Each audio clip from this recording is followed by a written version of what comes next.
All right, what's going on, y'all? Today, my wife, said she's having some trouble with getting one of the furnaces to work at one of our properties. So I went over, took a look.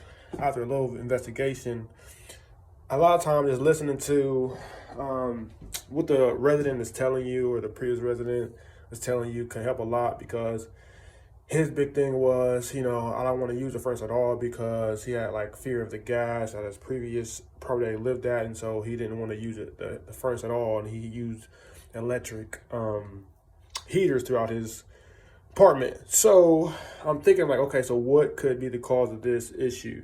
So I ripped the furnace, the face off the furnace, feeling around with my tester, my electric tester, to see if I can get a current anywhere. There's no current, there's no lights, there's no air codes, anything like that. So I'm like, this guy has been living here forever. What if he hired somebody to come disconnect it out the box? And lo and behold, so I can flip it around.